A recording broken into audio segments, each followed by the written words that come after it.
Okay, so we are Group 2L, and we visited Missions of Mercy, and the mission is to restore dignity and healing through love at mobile clinics providing free healthcare and medications. The current leader is Sherry Bowers, and she's the organization executive director. Missions of Mercy was founded in 1994 by Gianna Sullivan in Pennsylvania.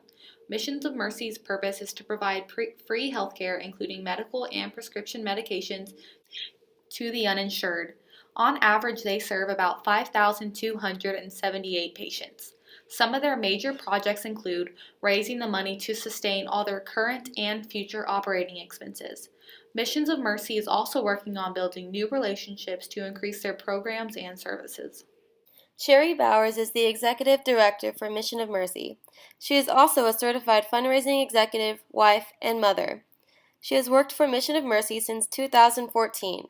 Sherry's transformational leadership style has helped gain the followers needed to create a positive impact in her community. Because if you're not organized or flexible, you will not succeed in the nonprofit world. Every day is different. It doesn't matter how well you plan your day. There are always wrenches thrown in your day, and you have to shift gears because the ultimate goal is to provide the programs and services of your nonprofit. It's inclusion. You have to include everyone in your leadership because it takes an entire team to get things done, whether it's the custodian all the way to the CEO of the organization. If you are missing one vital links of that particular person that contributes to the organization, you're not going to be 100% successful. No person is more important than the other. You can manage people, but you have to lead. You always have to be thinking ahead of where you're going, because without a budget and a timeline, your timeline is your goal, your budget's your money, and if you don't have a timeline, you don't know where you're going. So you have to set goals and objectives. That takes a leader. When implementing new change, it starts with our mission statement. And our mission statement at Mission of Mercy is to provide dignity to people who are uninsured and underinsured, giving them free medical care. So if you always make it about the mission of your organization, it's not personal. It's not, this is what I feel as a leader that we need to do. It's what's best for the organization. Every other week, we hash out everything. We're brutally honest. That is a key to being a successful leader. When that door is closed, everything stays in here. You lay it out on the table and you ask, tell me, what are your questions, comments, and concerns? You go around the table. So collaborating with everyone internally, there is no time for drama. We don't allow it. We don't have time for it, especially in this organization. I mean, any nonprofit is extremely busy. If you've ever interviewed other nonprofits or know anything about nonprofits, we do so much with so little resources, a small amount of people, small amount of volunteers, but it starts with passion. For me, it changed one day when a lady walked in and she had $1. She looked like she was on the streets. She smelled bad. Her clothes were soiled. This was literally gold to her. But she said, ma'am, I know everything's going on with the hurricanes. This is when we had all of the people from Louisiana at the Memorial Coliseum.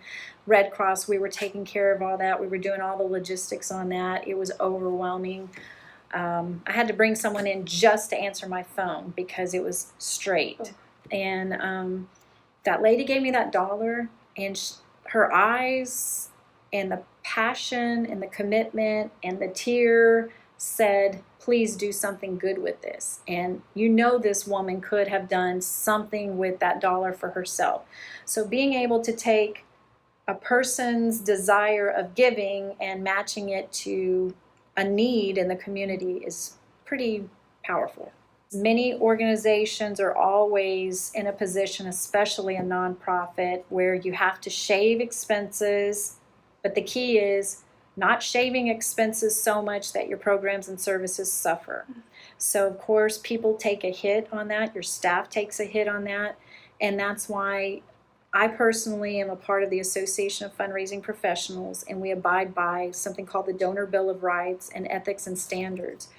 And part of my role in this organization is to make sure we are good stewards of the donated dollars. I think I first really truly noticed it when I was in middle school at Tom Brown Middle School, and I wanted to be the captain of their little pep squad, which was their dance team at the time, and I became captain. So from there on, yes, I was involved in many things. When I'm dealing with people, I do deal with the person as an individual, because there are so many personalities in any industry, and you have to just kind of navigate. And for me as a fundraiser, you have to be cautious, because they're a donor, everybody's connected in this community.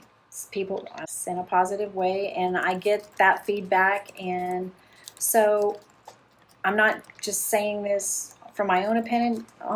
It's because I get that either verbally, written, by their actions, continuing to stay with me for 10 years, going through at least 4 to 5 different organizations and not skipping a beat with. I think this answers all of our questions, but thank you for When will I know what y'all made? I want y'all to get a good grade.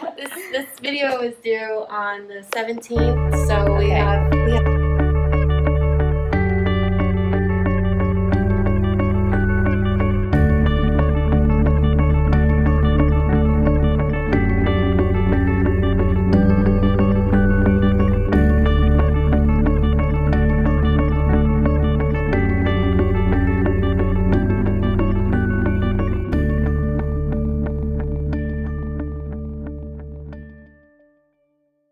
Right now, we're going to give our insights on our interview that we had with Miss Sherry Bowers, and we're going to start off with Vita. I was really interested in how Sherry handles various duties with being a nonprofit organization leader, and so I centered my questions around the concept and learned that being a leader requires passion and a true desire to make a difference to be a successful leader. I also asked Sherry how she practices equity and collaboration within her organization, and she stressed the importance of inclusion through an open two-way communication between her followers.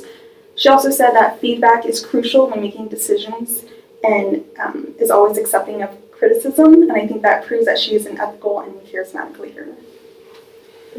In my personal opinion, like when we met with Sherry and we asked her whether she identified as a leader or a manager, with no hesitation, she said that she was a leader. And I felt that this was part of what makes Mission of Mercy such a great nonprofit, because they have such a strong leader at the forefront of their organization. She has such a great vision for the organization, and that really seems to work for them, because she sets great goals, especially fundraising goals. And as soon as they are completed, she's setting new ones, and she really likes to create change that's going to benefit the biggest amount of members in the community. And she did a really great job about looking for the future. She's constantly creating new plans, and she really empowers her followers and her donors that help run the whole nonprofit by making deep emotional bonds with them, so that they all continue on the journey together. She was an extremely charismatic person, and her approach and transformational style of leadership seems to be working very well. She expressed the importance of navigating each individual personality and putting herself in others' shoes. She seems to exhibit a very clear understanding of individual consideration, and this seems to directly relate to the motivation and commitment from each of her followers, who openly acknowledge her feedback. So overall, from talking with Sherry, it's easy to see she's good at her job and she's a good leader in the organization. She's also very organized and flexible, and she has a good attitude, and this exhibits emotional stability. But most importantly, she makes sure to build a relationship with her employees, and this is shown through the fact that the same team she used to work at with the Red Cross moved with her and was willing to come with her to work at Missions of Mercy. I also agree with that. I think that Sherry's use of transformational leadership and her ability to inspire people she has following her, to follow her through from Red Cross, to Missions of Mercy. She uses the mission statement as something to inspire everybody, and by doing that, I think that really captures the idea of what a transformational leader is versus a transactional leader. I'm Vita Mason. Brianna Smith. And Jessica Garza. Rachel Escobar. And I'm Kelsey Starry, and this was Group 2L, and thank you for watching.